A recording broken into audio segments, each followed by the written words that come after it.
काबिलियत पर विश्वास रखते हैं अक्सर मंजिल तक वही पहुंचते हैं. Small steps toward the right direction can turn out to be the biggest step of your life.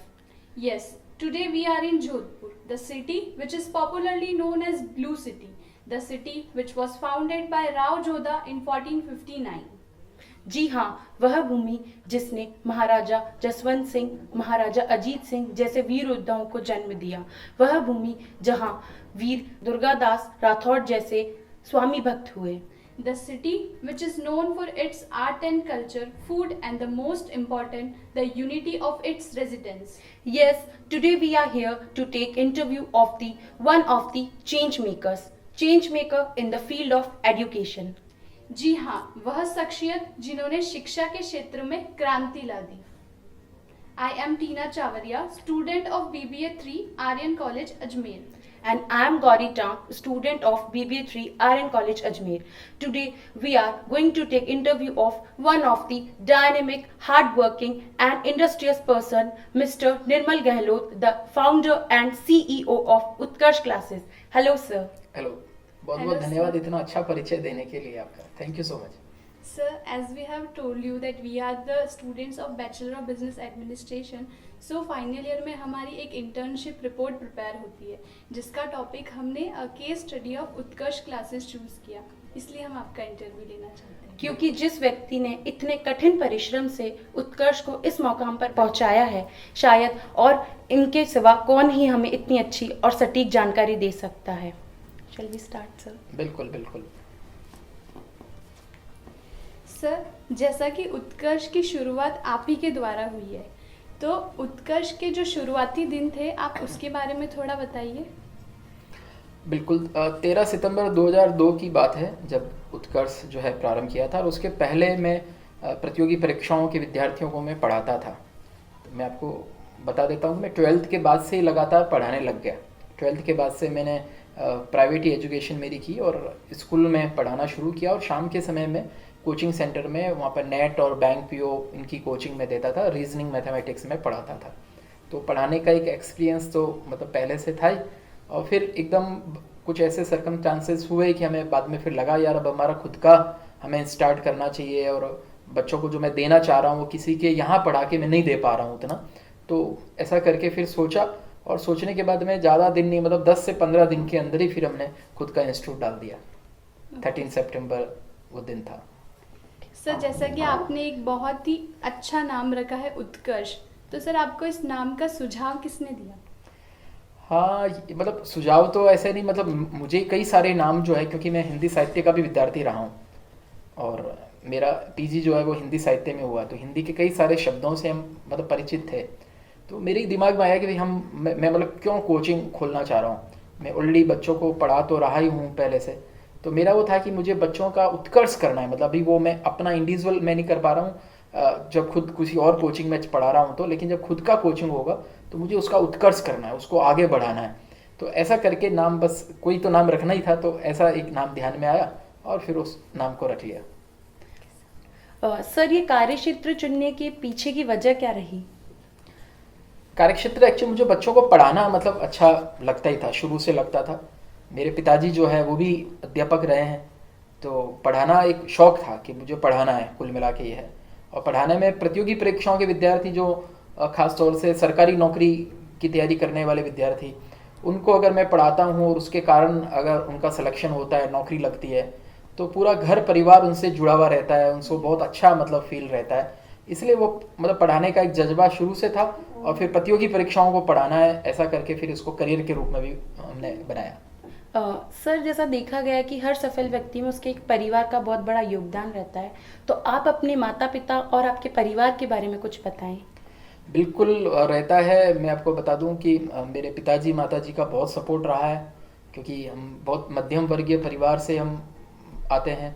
तो पिताजी जो है उन्होंने हमें अपनी जो नौकरी है उसमें से हमें कुछ राशि लोन लेके हमें दी थी, और वहाँ से हमने शुरू किया था. स्टार्टिंग के दिनों में चूँकि शुरू किया था तो एक तनाव भी रहता है कि मैं क्या करूँगा, कैसे करूँगा, होगा कि नहीं होगा.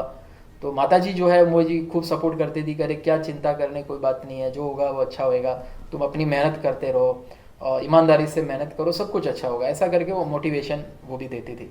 तो माताजी पिताजी का आशीर्वाद तो शुरू में भी रहा, आज भी कभी तनाव में आता हूँ, कुछ बड़ा डिसीजन लेना होता है तो उनको कम समझ होगी नहीं ऐसा नहीं दिमाग में लगाता हूँ, आज भी उनके साथ बैठ के डिस्कस करता हूँ। तो बहुत इसे हल्का सा अंदर से अच्छा सा महसूस फिर होता है। बहुत सपोर्ट रहा माताजी पिताजी का। सर, हम आपके एजुकेशनल बैकग्राउंड के बारे में जानना चाहते हैं। एजुकेशन बैकग्राउंड तो मैं आपको बता दूं कि 12th जो है मैंने साइंस मैथ में मैंने की थी। उसके बाद में मुझे चूँकि सब्जेक्ट चेंज इसलिए मुझे करना पड़ा क्योंकि मुझे प्राइवेट पढ़ाना भी था साथ में, और रेगुलर स्टडी साइंस मैथ में होती नहीं थी। तो उसके बाद मैंने आर्ट्स लिया और आर्ट्स से मैंने फिर बीए किया और एमए हिंदी साहित्य में मैंने किया। जयेंद्र नाथ विश्वविद्यालय से मेरी पढ़ाई हुई।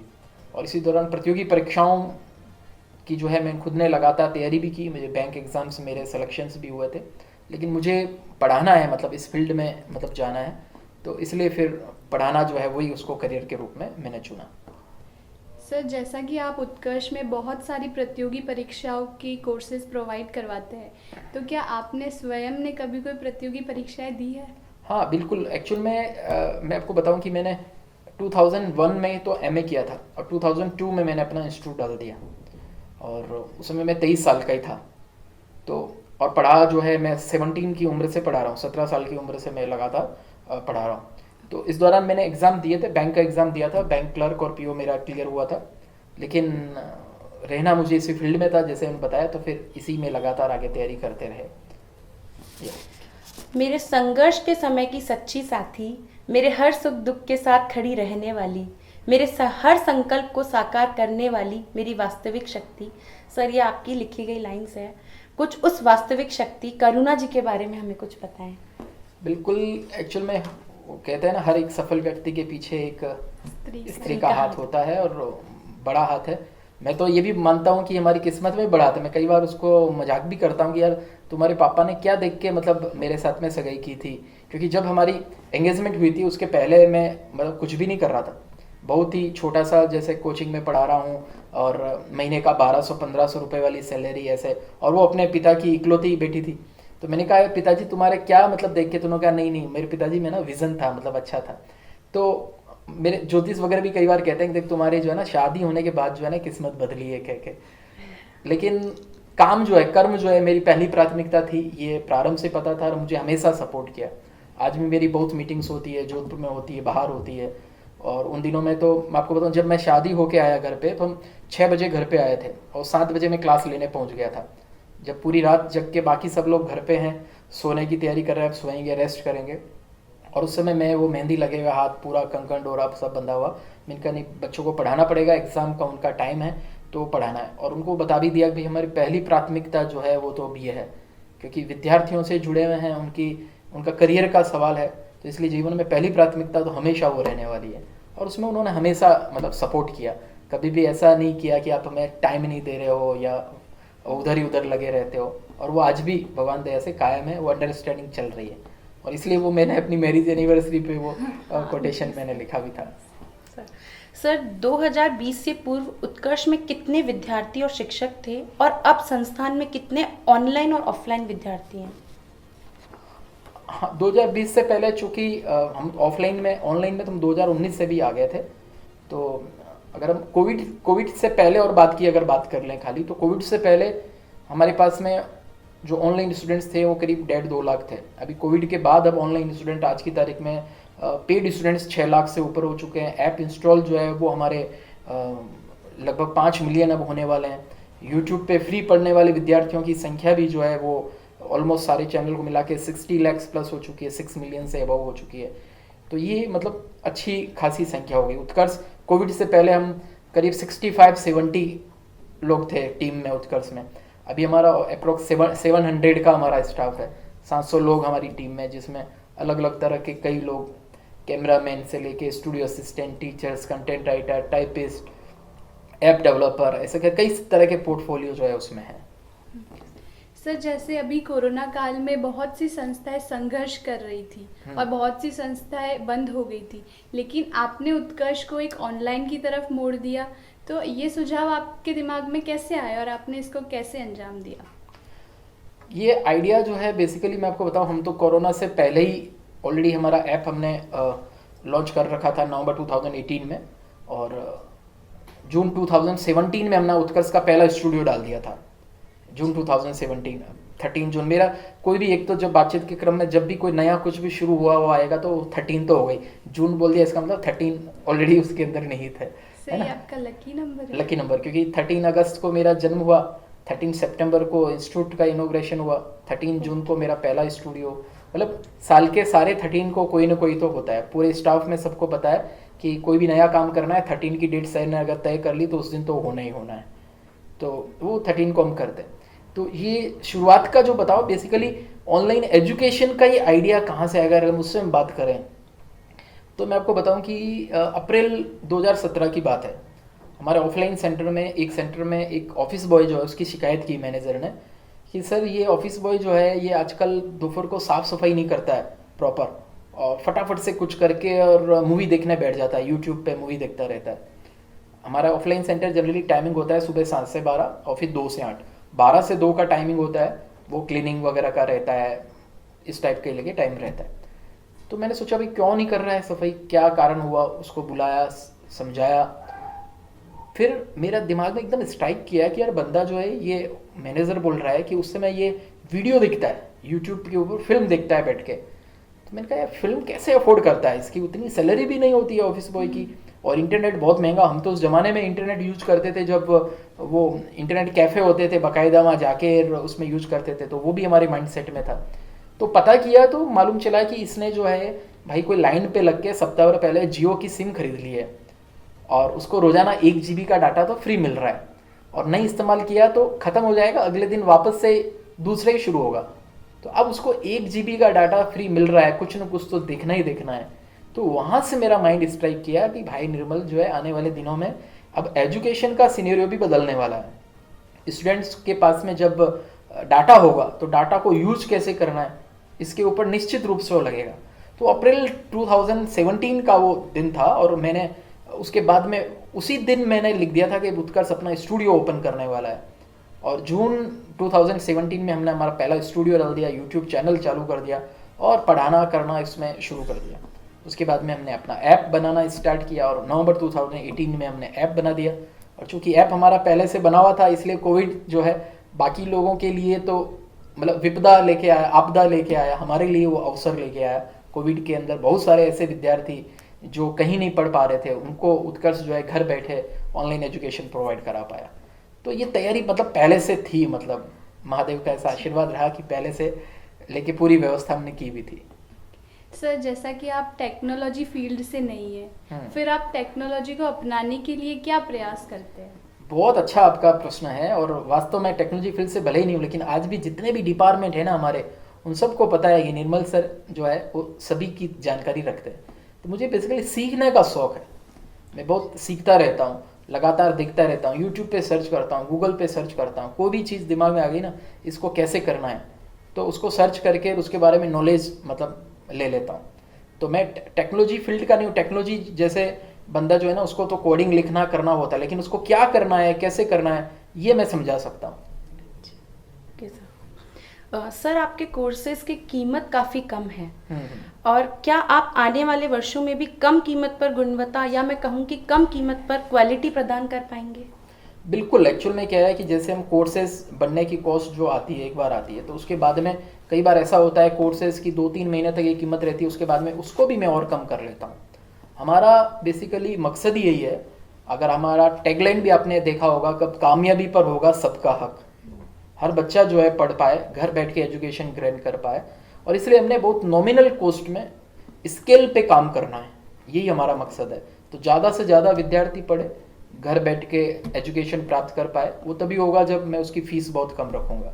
और लगातार हमारा प्रयास रहता है कि अफोर्डेबल फीस रहे, लेकिन क्वालिटी उसके अंदर पूरी रहे। सर अन्य राज्यों की प्रतियोगी परीक्षाओं को लेकर आपकी क्या कार्य योजनाएं हैं? अन्य स्टेट का, चूँकि राजस्थान का तो हमने लगभग सारे कोर्सेज हमने प्रारंभ कर ही दिए हैं। तो अभी अन्य स्टेट में जैसे हमने उत्तर प्रदेश के सारे ऑनलाइन कोर्सेज हमने प्रारंभ कर दिए हैं। अभी मध्य प्रदेश के भी हमने पिछले महीने उसके कोर्सेज भी लॉन्च किए हैं। आने वाले दिनों में हरियाणा का, बिहार का, है ना, ये भी सब हम ऑनलाइन कोर्सेज हम प्रारंभ कर रहे हैं। तो चूंकि अब जब इंफ्रास्ट्रक्चर है, आपने देखा ही होगा, जब इतने हमारे पास में स्टूडियोज़ हैं, इंफ्रास्ट्रक्चर पूरा है, हमारे पास में टीम है बड़ी, तो अभी हमें केवल अच्छे टीचर्स ही एक्वायर करने हैं। बस अच्छे टीचर्स मिले हमें, उनके साथ में अच्छे अच्छे कोर्सेज हमने बनाए और वहाँ के विद्यार्थियों को जो हमने सूचना दी, बताया, मार्केटिंग की कि भाई देखो ये हमारा कोर्सेज है और आप लेके इस पर तैयारी करो। तो अन्य राज्यों में भी हम धीरे धीरे जा रहे हैं लगातार, और 2021 के अंदर हम 5 नए राज्यों में पहुंचे हुए रहेंगे। सर, जैसा कि देखा जाता है कि जो स्कूली शिक्षा है उसमें जो क्वालिटी टीचर्स होते हैं उनकी बहुत समस्या है, तो उत्कर्ष क्वालिटी स्कूलिंग कोर्स को प्रोवाइड करने के लिए क्या योजनाएं करेगा? बिल्कुल, आपने बहुत अच्छा मतलब मुद्दा ये उठाया है। और स्कूल के अंदर, क्योंकि प्राइवेट स्कूल में टीचर्स का जो है वो कम रहती है, सैलरी भी उतनी वो नहीं अफोर्ड कर पाते हैं, स्टूडेंट्स कम रहते हैं, तो इतने अच्छे टीचर्स नहीं मिलते हैं। और इतनी सारी स्कूल्स हैं तो अच्छे टीचर्स मिलना बड़ा मुश्किल सा काम होता है। तो हमने क्या है कि स्कूल से ऐसे टीचर्स जो बहुत अच्छा पढ़ाते हैं उनको हमने हमारे पास में सेवाओं के लिए ले लिया और उनसे हम बढ़िया सी क्लासेस कराते हैं। हमने पिछले सितंबर के अंदर ही हमने उत्कर्ष ऑनलाइन स्कूल करके भी कोर्सेज शुरू कर दिया। क्लास 6 to 12 के ऑनलाइन कोर्सेज भी हम उनको करवा रहे हैं, लगातार करवा रहे हैं। सर, उत्कर्ष दूसरी संस्थाओं से किस तरह अलग है? दूसरी संस्थाओं की, देखो हर संस्थाओं की कुछ वैल्यूज़ होते होंगे और उत्कर्ष के भी अपने कुछ वैल्यूज़ हैं। उत्कर्ष में अगर मैं बात करूं सीधे तौर पे, तो जैसे मैंने बताया, डिजिटल शिक्षा उत्कर्ष भारत, ये हमारा मिशन है। हमारा मिशन है उत्कर्ष का कि डिजिटल एजुकेशन हर घर तक पहुंचाना है। उत्कर्ष दूसरी संस्थाओं से इस मायने में भी अलग हो सकती है कि उत्कर्ष अपना लाभ का एक बड़ा हिस्सा जो है वापस पब्लिक वेलफेयर में लगाता है। मैं कई बार कहता भी हूँ, मुझे उत्कर्ष के उत्थान के माध्यम से समाज का उत्थान करना है, और इसलिए उत्कर्ष जो है लगातार, जैसे अभी इन दिनों में हमने जो लाइब्रेरी बनाई, निःशुल्क लाइब्रेरी बनाई, और भी हम लगातार कई तरह की एजुकेशन जो हम दे रहे हैं, ये सभी उसी का एक पार्ट है। तो उत्कर्ष बस वही है कि हम केवल प्रॉफिट, जाहिर सी बात है कि रेवेन्यू लाना ही पड़ेगा। इतना सारा इंफ्रास्ट्रक्चर, 700 से ज़्यादा लोग नौकरी कर रहे हैं यहाँ पे उत्कर्ष में, तो सारा कुछ फ्री में नहीं लगेगा, लाएंगे, लेकिन एफोर्डेबल प्राइस हम उसकी रखेंगे। कुछ ऐसे लोग होंगे जो बिल्कुल भी वो भी नहीं कीमत अदा कर सकते हैं कोर्स की, तो उसको हम फ्री में भी करते हैं। मतलब पैसे के कारण जो है कोई शिक्षा से वंचित नहीं रहे, ये हमारा एक मात्र मिशन है, लक्ष्य है। सर, कोचिंग माफिया से अच्छी संस्थानों की छवि धूमिल हो रही है, इस पर आपका क्या विचार है? मतलब ये प्रश्न थोड़ा सा मतलब अलग टाइप का है। मतलब कोचिंग माफिया तो किस संदर्भ में आप कह रहे हैं? अलग अलग लोग, जाहिर सी बात है, कुछ गलत काम कुछ करते होंगे। जैसे कोई, मुझे लगता है कई सारे जो पेपर्स हैं वो लीक करवा देते हैं और उनका काम ही अलग टाइप का रहता है। तो मतलब कुछ ना कुछ गड़बड़ जो करते हैं, तो निश्चित रूप से उनके ऊपर लगाम लगानी चाहिए, सरकार को भी लगाना चाहिए और पब्लिक को भी लगाना चाहिए। मैंने आज ही, हमारे एक वीडियो था उसमें मैंने लाइव हल्ला बोल में हमने उसमें बताया भी था कि ऐसे जो पेपर लीक और जो कराते हैं उनको बहुत कड़ी से कड़ी मतलब सज़ा जो है उनको मिलना चाहिए। तो बेसिकली कोचिंग सेंटर, कोच करना, किसी को प्रशिक्षण देना, तो बहुत मतलब नोबल वर्क है ये भी। तो उसको नोबल वर्क को उसी तरीके से करने के लिए आए। केवल लाभ कमाने के लिए कोचिंग खोले, येन केन प्रकार कैसे ही करके प्रॉफिट आना चाहिए, वो ठीक बात नहीं है। प्रॉफिट जो है वो बाई प्रोडक्ट होना चाहिए। सर, क्या आपने ऑफलाइन क्लासेस में टेक्नोलॉजी को सम्मिलित किया है? बिल्कुल, ऑफलाइन क्लासेस तो हमारी पूरी टेक्नोलॉजी है। एडमिशन लेने से लेके सब कुछ हमारा सॉफ्टवेयर बेस्ड है। OMR सीट पे टेस्ट होना है, टेस्ट का रिजल्ट भी हमारे वेबसाइट पे लॉगिन करके व्यक्ति रोजाना, विद्यार्थी जो अपना टेस्ट का रिजल्ट भी देख सकता है, कल क्या सब्जेक्ट होगा वो टाइम टेबल भी सब कुछ उसमें वहाँ पे दिखाई देता है। हर क्लासरूम के अंदर हमने इस टाइप से जो है हमने पैनल लगा रखे हैं। हर क्लासरूम में जो भी टीचर पढ़ाते हैं, पढ़ाने के तुरंत बाद जो उन्होंने लिखा है वो लिखा हुआ उनको PDF जो है वो स्टूडेंट्स को हम प्रोवाइड कराते हैं। जो बच्चा रोजाना पढ़ता है उसके ऊपर डेली टेस्ट उसके ऐप में होता है। मतलब पूरी टेक्नोलॉजी ऑफलाइन बैच के अंदर तो हमने जम के पूरी टेक्नोलॉजी प्रोवाइड कराई है बच्चों को, उनको भी। सर, जैसा कि कुछ शिक्षाविदों और छात्रों को लगता है कि ऑनलाइन एजुकेशन इतनी इफेक्टिव नहीं है, तो आप ऑनलाइन एजुकेशन को इफेक्टिव बनाने के लिए क्या क्या प्रयास कर सकते हैं? देखिए, हर एक चीज़ के जो है मतलब दोनों पक्ष मतलब रहते हैं। ऑनलाइन एजुकेशन का एक अलग फ़ायदा है, और ऑनलाइन एजुकेशन को प्रभावी बनाने के लिए सबसे पहले तो विद्यार्थी खुद जो है उसमें एकाग्रता शक्ति वो चाहिए। उसको चाहिए कि नहीं, मुझे अच्छे से पढ़ना है। घर बैठे पढ़ना है। आज भी ऑनलाइन एजुकेशन जो हाउसवाइफ है उसको अगर पढ़ना है, आगे उच्च शिक्षा प्राप्त करनी है, कोई गांव के बच्चे हैं जो शहर जाके नहीं पढ़ सकते, दूरी के कारण नहीं पढ़ सकते या धन के कारण नहीं पढ़ सकते, या ऐसे लोग जो ऑलरेडी छोटा मोटा कोई जॉब करते हैं और छोड़ छाड़ के कहीं कोचिंग में नहीं जा सकते, क्लियर, उन सब के लिए ऑनलाइन एजुकेशन ही एकमात्र माध्यम है जिससे कि वो घर बैठ के पढ़ सकते हैं। इसके अलावा स्कूल की एजुकेशन की बात करें तो जो स्कूल में जिनको प्रॉपर गाइडेंस नहीं मिल रही है, घर पे ट्यूशन जो है इंडिविजुअल रखें तो बहुत महंगा पड़ता है, उनके लिए भी ऑनलाइन एजुकेशन ही एकमात्र जरिया है।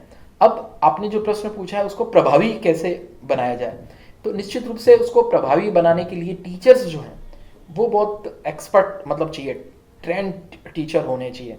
सारे टीचर्स जो हैं अगर उनको अच्छे से ट्रेनिंग है, कैसे कम्युनिकेशन करना है, कैमरे को देखते समय मतलब ऐसा फील करे कि मानो स्टूडेंट्स ही उसके अंदर दिखाई दे रहे हैं, अच्छा सा कम्युनिकेशन करे, बच्चों का प्रॉब्लम सॉल्व वो करे, है ना। तो इस टाइप से अगर लेंगे तो ऑनलाइन एजुकेशन के दूसरी तरह के कई सारे फायदे हैं। घर पे बैठ के वो वीडियो को दोबारा देख सकता है, स्पीड बढ़ा घटा के देख सकता है ना। तो ऑनलाइन एजुकेशन के इस टाइप से लेके खूब सारे फायदे भी हैं। तो प्रभावी बनाने के लिए वही है, ऑनलाइन एजुकेशन का तंत्र मजबूत बनाना पड़ेगा, टेक्नोलॉजी मजबूत होनी चाहिए। सर जैसा कि अभी आपने कहा कि आप अच्छे से अच्छा टीचर अपॉइंट करेंगे, तो एक अच्छे टीचर्स के लिए आप क्या क्वालिटी देखेंगे उनमें? हाँ देखो, बहुत अच्छा प्रश्न है ये भी। अच्छा टीचर जो है उसमें एक तो गुड कम्युनिकेशन स्किल चाहिए। अच्छा टीचर पढ़ाते समय जो है वो ये एज्यूम कर पाए कि देखो बच्चे को यहाँ पे तकलीफ आ सकती है, ये चीज़ पूछ सकता है, उसको सबको अच्छे से लेके कवर करते हुए चले।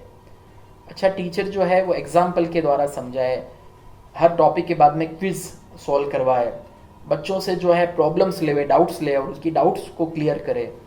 तो इस प्रकार से एक बेहतरीन टीचर वो कहलाएगा जो इस सब कुछ प्रयोग भी करे, टेक्नोलॉजी फ्रेंडली भी हो, और एक अच्छा टीचर जीवन भर एक अच्छा स्टूडेंट रहता है, तो खुद भी पढ़ता रहे, अपने को लगातार निखार लेके आता रहे और अध्ययन करता रहे, कैसे और बेहतर करना है, अपने नॉलेज को बढ़ाता रहे। तो ऐसा करने पे निश्चित रूप से अच्छा टीचर हमेशा अच्छा टीचर ही रहेगा, नहीं तो कई बार अच्छा टीचर जो है वो खराब भी हो जाता है। सर क्या किसी अन्य कोचिंग संस्थान को आप अपना कॉम्पिटिटर समझते हैं? नहीं, कंपटीशन देखो, सारे जो काम कर रहे हैं, जो हमें समझ रहे हैं, हम उनको समझ रहे हैं, वो मतलब अलग बात है। प्रतियोगिता है, लेकिन हम हेल्दी प्रतियोगिता करते हैं हमेशा। हमने कभी भी खुद का कंपटीशन खुद से किया, असली बात यह है। हमें कैसे आगे बढ़ना, इस पर हमने दिमाग लगाया। हमने किसी का भी लाइन को छोटी करने का प्रयास, तो अलग बात छोड़ो उसको, हमने हमारी लाइन को देखा, दूसरे की लाइन देखी ही नहीं, छोटी एक बड़ी। हम अपना ही काम लगातार उसमें करते रहते हैं और लगातार कैसे आगे बढ़ना है, कैसे नवाचार करना है, विद्यार्थियों से खुद से हम फीडबैक लेते रहते हैं। तो इसलिए मतलब रियल में कंपटीशन तो है। देखो मैं कह दूं कंपटीशन किसी को मानूं ही नहीं तो ये तो ठीक बात नहीं है, लेकिन सही बात यह है कि हम हमारा कंपटीशन खुद से ही करते रहते हैं। हमें कैसे आगे बढ़ना है, डे टू डे कैसे बेटर होना, और हम हमेशा स्टूडेंट को भी हम यही कहते हैं। अब भी जो है दोनों बच्चे सोचो कि मुझे उसका जैसे बनना है, उसके जैसे बनना है नहीं, मैंने आज इतना गेन किया है, मुझे कल इससे ज़्यादा और सीखना है, मेरा परसों जो है वो कल से भी बेहतर होगा। ऐसा करके थोड़ा थोड़ा हम भी आगे बढ़ रहे हैं, ग्रेजुअली आगे बढ़ रहे हैं, अचानक से नहीं बढ़ रहे हैं। सर जैसे कि आप सभी प्रतियोगी परीक्षाओं की शिक्षा प्रदान कर रहे हैं, तो प्रतियोगी परीक्षाओं के अतिरिक्त क्या आप स्किल डेवलपमेंट, मैनेजमेंट एवं आईटी पर भी ऑनलाइन कोर्सेज डेवलप करेंगे? बिल्कुल करेंगे। और मैं आपको बताऊं कि उत्कर्ष को जो है एजुकेशन का अमेज़न बनना है। और अभी हम प्रतियोगी परीक्षाओं की तैयारी ऑलरेडी करा रहे हैं, क्लास 6 to 12 में है, नीट जेई ऑलरेडी है। इसके अलावा हमने लॉ के कोर्सेज शुरू कर दिए हैं, आरजेएस के, क्लैट के। आने वाले दिनों में हम कॉमर्स के कोर्सेज ऑन करने वाले हैं, डिफेंस की क्लासेस हमने शुरू कर दी है। और 2-3 साल में एक दिन ऐसा भी आएगा कि पता चला कि कुकिंग की क्लास है तो वो भी उत्कर्ष पे मिल रही है, कोडिंग की क्लास भी मिल रही है, स्किल की भी मिल रही है, कॉलेज की, यूनिवर्सिटी की भी मिल रही है। मतलब जहाँ पे भी कुछ सीखना है, सिखाना वाला है, तो वहाँ पर उत्कर्ष होगा। ये हमारा मतलब मिशन ही यही है कि जहाँ पर एजुकेशन है वहाँ पे उत्कर्ष है। सर छात्रों को उत्कर्ष क्यों आकर्षित करता है? वो तो आप लोग छात्रों के बीच आप लोग रहते हो, आप उसका बेहतर मतलब जवाब दे पाएंगे। लेकिन मुझे जो लगता है छात्रों को उत्कर्ष इसलिए आकर्षित करता है, नंबर 1 कि उत्कर्ष कभी भी गुरुजनों में, फैकल्टीज में समझौता नहीं करता है, सारी टॉप फैकल्टी रखता है। दूसरा, उनको पता है उत्कर्ष में गए तो सिलेबस पूरा होगा, अच्छे से होगा। और तीसरा, उनको पता है कि उत्कर्ष जो है वो कुछ अगर एक फ़ी हमसे कुछ लेता है तो उस फी का एक बड़ा हिस्सा जो है वापस सामाजिक सरोकारों में भी लगाता है। और इसलिए विद्यार्थी जो है हमारा वो एक मतलब अटैचमेंट है हमारा उनसे, साथ में दिल से जुड़ा हुआ विद्यार्थी है, और इसलिए विद्यार्थी जो उत्कर्ष को पसंद करता है। मेरा यहाँ तक मेरा ये ख्याल है, परसेप्शन है मेरा। बाकी तो विद्यार्थी खुद ही बता पाएंगे, प्रश्न तो कभी विद्यार्थियों से मिलेंगे, उनसे पूछेंगे तो ज़्यादा अच्छा है। सर जैसा कि आपके हर काम में आपकी टीम आपका सहयोग करती होगी, तो आप आपकी टीम के बारे में कुछ बताइए। बिल्कुल, हमारी पूरी टीम जो है पूरा डेडिकेशन के साथ में उसमें लगी रहती है, क्योंकि हम आईटी फील्ड से आते हैं। हमें कभी भी वीडियो बनाना होता है ना, तो न दिन है न रात है, कभी भी काम मतलब करने के लिए तैयार रहते हैं। तो एक तो कोई भी टाइम में काम करने के लिए टीम एकदम तैयार रहती है। टीम में हमारे सीखने का, आप देखो जोधपुर जैसे छोटे शहर में बैठ के हम एजुकेशन टेक्नोलॉजी का इतना बड़ा अगर हम काम कर पाए, तो इसका मतलब ये हो गया कि हमारी टीम खुद R&D करती है, सीखती है कि कैसे इसको किया जा सकता है, कैसे इसको और बेहतर बनाया जा सकता है। तो उनको सीखने का जुनून है और उनको मज़ा आता है उत्कर्ष साथ काम करने पे, कि देखो जिस गति से उत्कर्ष आगे बढ़ रहा है उस कंपनी को आगे बढ़ाने में हमारा योगदान है। और निश्चित रूप से उत्कर्ष की टीम के अंदर मतलब छोटे से लेके बड़ा तक, स्टूडियो असिस्टेंट और ऑफिस बॉय से लेके आगे तक जो है सब लोग जुटे हुए हैं, और उन सब के प्रयासों से उत्कर्ष यहाँ तक पहुँचा है। सर जैसा हम देख सकते हैं कि आप सेल्फ मोटिवेटेड हैं, तो आप अपनी टीम को कैसे मोटिवेट करते हैं? सेल्फ मोटिवेटेड, देखो अपने कहते हैं ना कि जाका गुरु अंधला चेला खरा निरंद अंधे अंधे ठहलिया दोनों खूब पढ़ंत। तो वो रहता है कि अगर खुद आप गड़बड़ हो तो पीछे भी सब गड़बड़ है, और खुद आप एनर्जेटिक हो, खुद आप नए नए आइडिया लेके आते हो, उसको इम्प्लिसिट करते हो, तो पीछे टीम भी वैसी रहती है। तो टीम लीडर्स, और हमारे मुझे बहुत गर्व होता है मेरी कंपनी में बहुत सारे टीम लीडर्स मेरे जैसे तैयार हो चुके हैं, जो अपने अपने डिपार्टमेंट को बहुत अच्छे से लीड करते हैं। तो बेहतरीन तरीके से मतलब वो कंपनी में सब लोग काम कर रहे हैं, तो यही मतलब चीज़ है। सर जैसा कि हर कोई विद्यार्थी एक बार में प्रतियोगी परीक्षा तो पार नहीं कर पाता है, तो सर ऐसे विद्यार्थी जो एक बार में प्रतियोगी परीक्षा नहीं पार कर पाते, आप उनको क्या सुझाव देंगे? देखो, एक तो कई विद्यार्थी ऐसे भी होते हैं पहली बार में भी कर लेते हैं क्लियर, उसमें भी कोई दो राय नहीं है, जो लगातार पढ़ रहे होते हैं, लेकिन मेहनत जो है वो तो मतलब चाहिए। मैं बच्चों को खूब हमेशा ही कहता हूँ कि ईश्वर का दिया कभी अल्प नहीं होता, जो टूट जाए वो संकल्प नहीं होता, और हार को लक्ष्य से दूर ही रखना, क्योंकि जीत का कोई विकल्प नहीं होता। तो सफलता एक दिन में तो नहीं मिलेगी, लेकिन मेहनत करता रहेगा तो एक दिन सफलता जरूर मिल जाएगी। सर आर्थिक और गरीब छात्रों की उत्कर्ष कैसे सहायता कर सकता है? हाँ, अभी आपने देखा है कुछ समय पहले, जैसे ऐसी बच्चियां जिनके पास में डिवाइस नहीं है पढ़ने के लिए, तो हमने एक टैबलेट योजना निकाली थी ऐसी बच्चियों के लिए जो होशियार है, और 1000 टैबलेट हमने पूरे राजस्थान में बांटे थे। हम कई सारे निःशुल्क कोर्सेज जो हैं, ऑनलाइन कोर्सेज काफ़ी लोगों को हम वो भी प्रोवाइड कराते हैं। हमने एक लाइब्रेरी जो है जोधपुर में हमने डेवलप की, पब्लिक लाइब्रेरी, जहाँ पे बैठ के गरीब प्रतिभावान विद्यार्थी बैठ के पढ़ सकते हैं, निःशुल्क उनको एजुकेशन वहाँ पे मिल सकती है। तो ऐसा करके हमारे मतलब जितने हमारे प्रयास हैं उतने प्रयास तो हम लगातार कर ही रहे हैं उसके लिए। और जब विद्यार्थियों का आता है हमारे पास में कि भाई इनको कोर्स चाहिए या कुछ और मदद चाहिए, तो वो भी हम मतलब करते ही रहते हैं। सर उत्कर्ष की सफलता से आपके व्यक्तिगत जीवन में क्या बदलाव आए हैं? व्यक्तिगत जीवन में बदलाव तो ये है कि अब लोग रिकॉग्नाइज करने लगे, लोग मतलब जानने लगे। विद्यार्थी जो है व्यक्तिगत जीवन में ये है कि कई बार हमारे मन की भी हम नहीं कर पाते हैं। कई बार ऐसा होता है विद्यार्थी के सर इस मुद्दे पे बोलो, इस मुद्दे पे बोलो, जैसे कोई सेलिब्रिटी के पीछे कैसे पड़ते हैं वैसे हमारे भी पीछे पड़ जाते हैं कभी कभी। तो व्यक्तिगत जीवन में दोनों तरह के बदलाव हैं, लेकिन अच्छे वाले बदलाव भी हैं और कुछ बदलाव ऐसे भी हैं जो कभी कभी तनाव भी देते हैं। लेकिन ठीक है, मतलब ये सब एक जीवन का एक अंग है, प्रोसेस है, आनंद लेते हैं कुल मिला के ऐसे बदलावों का। और वो हर एक की ज़िंदगी में आते हैं, केवल मेरी ज़िंदगी में नहीं, हर एक जो आगे बढ़ता रहता है उसकी ज़िंदगी में ऐसे बदलाव तो आते ही रहते हैं। सर जैसा कि हम देख रहे हैं कि काफ़ी इंडस्ट्रीज़ और हर सेक्टर को रिकॉग्नाइज़ किया गया, लेकिन कोचिंग इंडस्ट्रीज़ के लिए ऐसे कोई लॉज या गाइडलाइंस नहीं है। तो आने वाले समय में क्या आप कोचिंग इंडस्ट्री को लीडरशिप प्रदान करना चाहेंगे?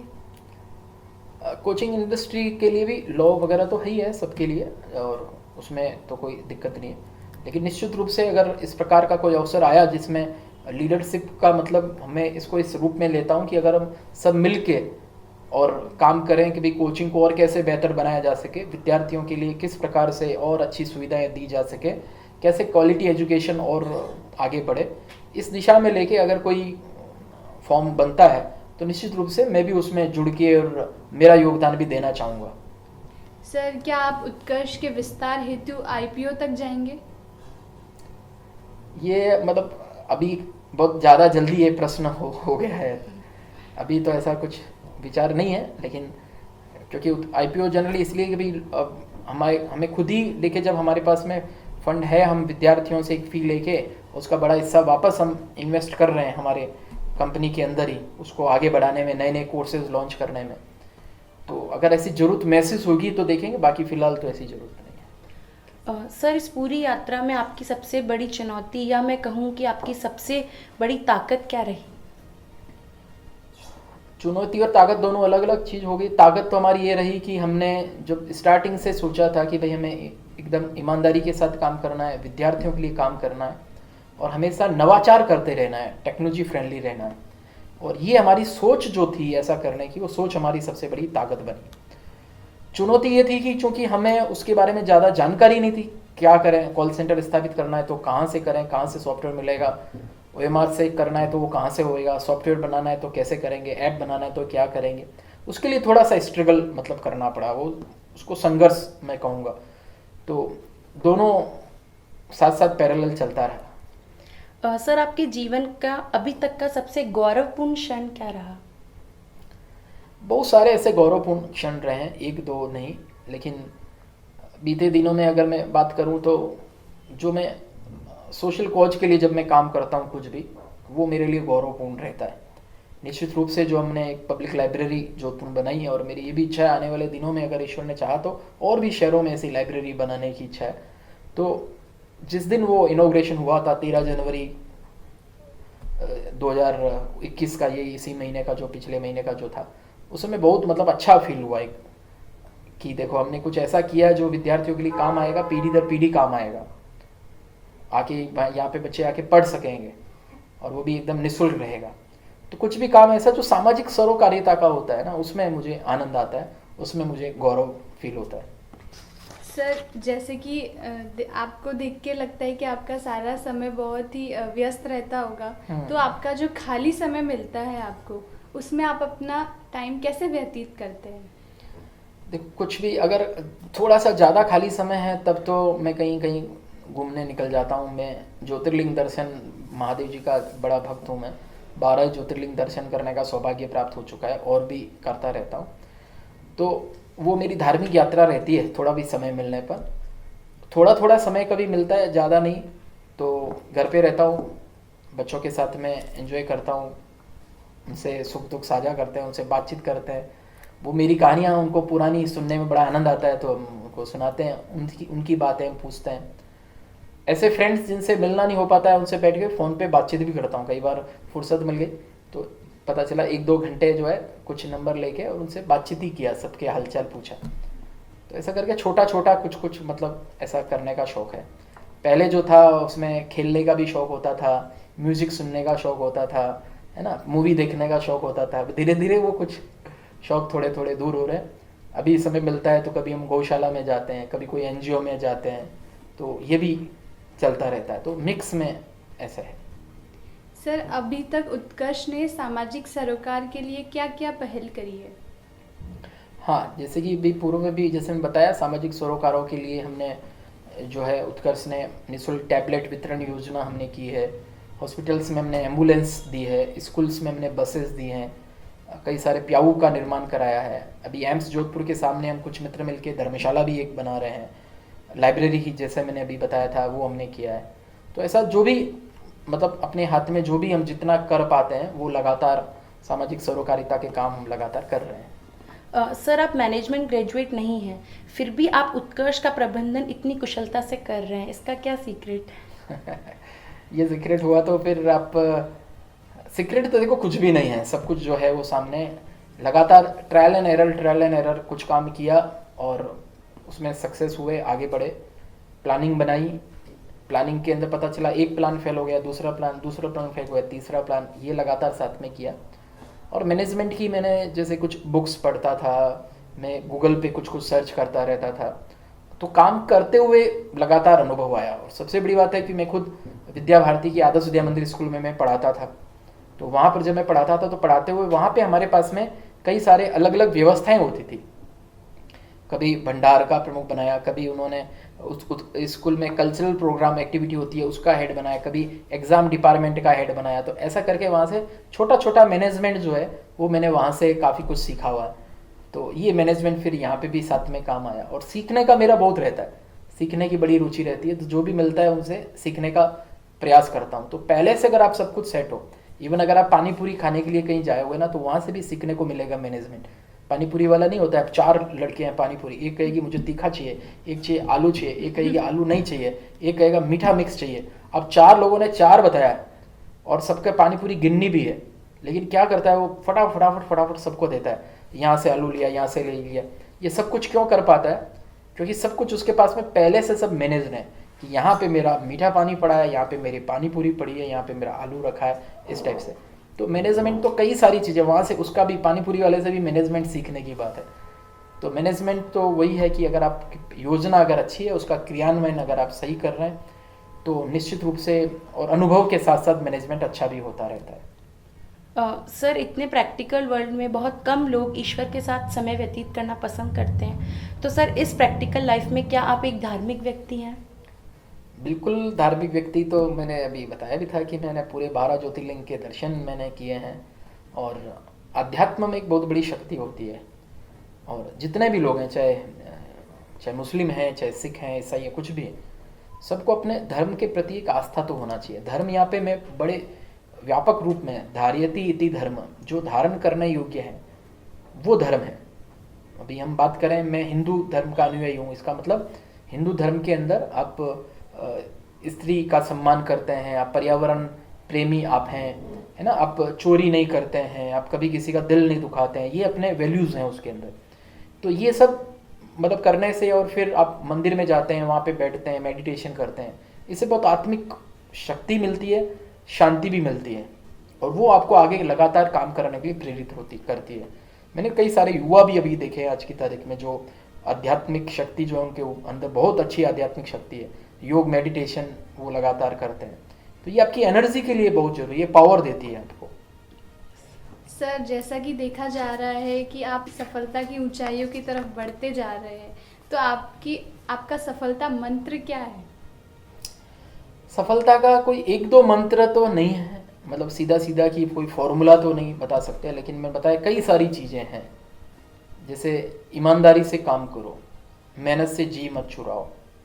मैंने कई जगह हमारे कोटेशन भी मैंने लिखे हुए हैं कि कई बार ऐसा होता है कोई काम करने के लिए आप प्लान बनाते हैं, फेल हो जाते हो, कोई गोल आपने तय किया उसके लिए कई प्लान बनाते हो। तो मैंने उसमें मैं बोलता हूँ लोगों को कि if the plan failed change the plan not the goal. तो अगर आपका प्लान फेल हो गया तो प्लान को चेंज करो, गोल तो वही रहने वाला है। तो ऐसा जब, और फिर टेक्नोलॉजी फ्रेंडली रहो, अच्छा करने के लिए हमेशा दिल दिमाग खुला रहे, सीखने का जज्बा रहे, हर एक से खुद को परिपूर्ण मत मान लो, है ना, कि मान लिया कि मुझे तो सब कुछ आता है, अब तो मैं सफलता की सीढ़ी चढ़ गया, मुझे सब कुछ आता है, मुझे कौन सिखाएगा, वहाँ पे व्यक्ति खत्म हो जाता है। तो ये सब कुछ लेके चलते चलते यही सफलता में जो है ना साथ साथ होते रहे।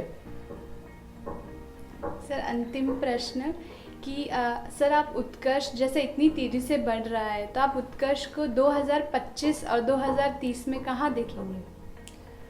2025 और 30 में मतलब उत्कर्ष को मैं देखता हूँ कि जैसे मैं बताया कि उत्कर्ष को एजुकेशन का अमेज़न बनाना है, हर तरह का कोर्स अफोर्डेबल प्राइस के अंदर हमें उत्कर्ष में लेके आना है। तो मैं 2025 तक और 30 तक मुझे ऐसा लगता है कि हर तरह का कोर्स उत्कर्ष के अंदर अवेलेबल होगा। पूरे भारत के अंदर हर घर में बच्चा जो है उत्कर्ष से एजुकेशन प्राप्त कर रहा होगा। अनुभव की भट्टी में जो तपते हैं, दुनिया के बाजार में वही सिक्के चलते हैं। अपने सपनों को सफल बनाने के लिए बातों से नहीं रातों से लड़ना पड़ता है। और सर, आपने ये करके बताया है। निर्मल सर, निश्चित ही शिक्षक और बच्चे आपकी विचारों से प्रेरित हों और लाभान्वित होंगे। सर, आपने आपका बहुत अत्यंत कीमती समय हमें दिया, आपका बहुत बहुत धन्यवाद। Thank you so much sir. आपका बहुत बहुत धन्यवाद।